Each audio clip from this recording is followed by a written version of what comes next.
While I understand everyone is not a political strategist and or political scientist, I have to be the one to tell y'all sometimes when y'all have lost your goddamn minds. And I have to try to say it with care because for most of you, it's coming from a place of sympathy. And I also want to reference Ezra Klein here. If he's on that wacko point of sort of quote unquote leftist liberal people trying to recruit more people to vote, but in his case he's ignoring the plight of marginalized groups and trying to pretty much recruit people that are on maybe alt-right pipelines. There is another group of people who are left-leaning who are also wackos who will not give up an inch and can't understand what actual political strategy is, right? And don't understand nuance.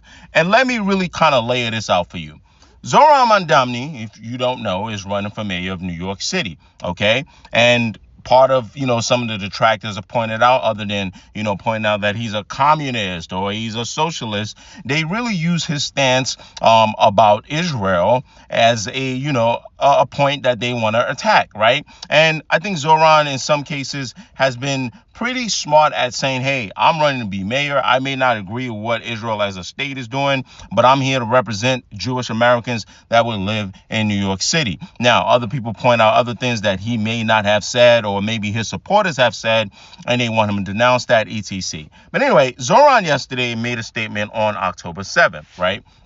And a lot of people have a problem with this statement. And this is what I think some of you have lost your damn minds. At least with Ezra Klein versus Ta-Nehisi Coates.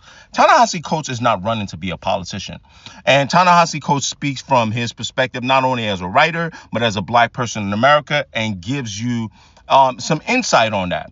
And then pushes back on Ezra Klein in terms of, Ezra Klein, who's also not a politician, trying to lobby for, the other side opposite of Trump to win, right? But Zohran is a politician. And let me tell you something.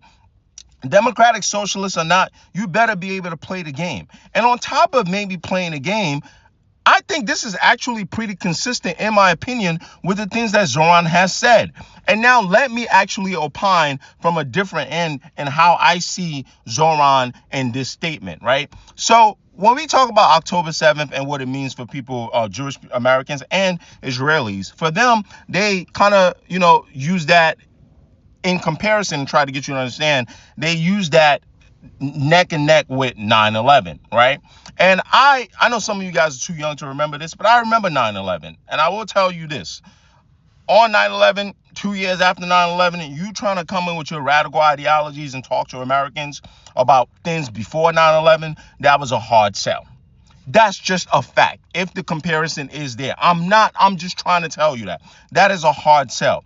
Now, for non-centrist Americans, for maybe radicalized Americans, if you want to sit there and talk about how the U.S. supported the Mujahideen and trying to beat the Soviet and the U.S. history in the Middle East, you had a better chance with them. But a year or two after that, they were not trying to hear what a lot of you have said to critique Zohran here, or it started before October 7th. Okay. And even if it did, I'm sure that Zohran is aware of that. Same way someone like me who studied politics and knows geopolitics to a certain extent. That does not change the event of. Okay. So when a politician is running and he has the largest Jewish population in the country, in his city that he wants to win an election in, there is nothing wrong with this statement. More so because after that, he proceeds to reaffirm what he believes. And that in the aftermath of that, and this is where he's different and where his detractors will attack, which is his belief is that, yes, what Hamas did was bad on October 7th. The response has been disproportionate. Like many of you. Like how I felt after, 9/11. And it wasn't a popular, thing to say then. We're 24 years now later, so maybe it's more popular to say. And I agree with Zohran on this because he says in the aftermath of that day, Prime Minister Netanyahu and the Israeli government launched a G-side war, a death toll that now far exceeds 67,000 etc. And he reaffirms his point. This must end. The apartheid and occupation must end. Peace must be pursued through diplomacy.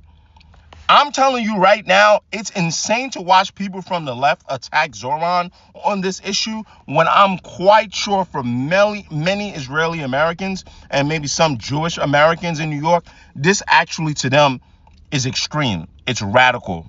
They would probably rather have him just say the top here and that's it. So I'm coming to you guys as someone that can, I don't know, communicate. Maybe I can tell y'all to, I don't want to use, because that's not fair to Zohran here, to learn the dog whistles, I guess. But understand that Zohran is an example of what could happen in America and where you want the Democratic Party to move towards.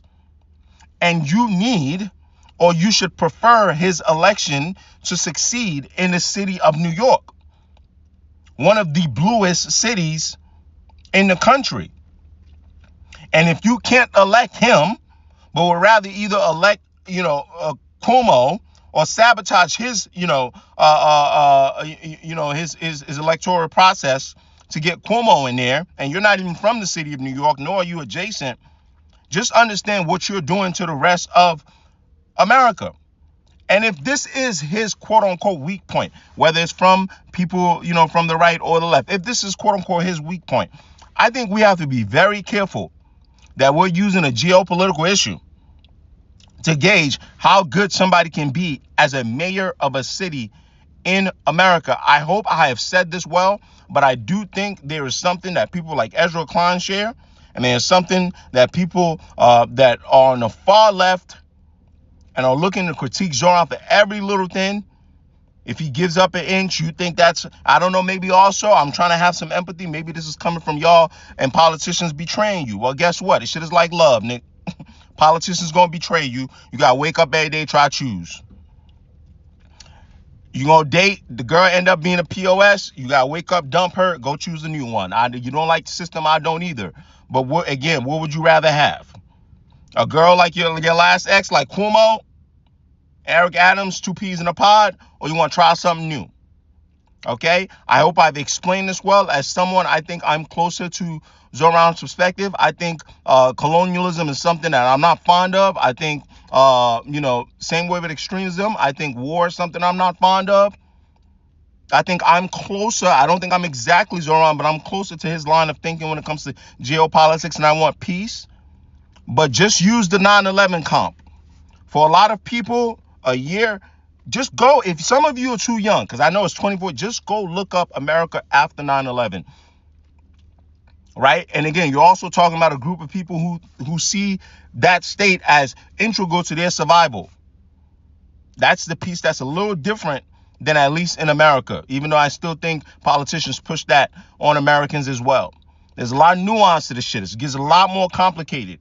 You want a better life or not? Okay? Okay, good talk.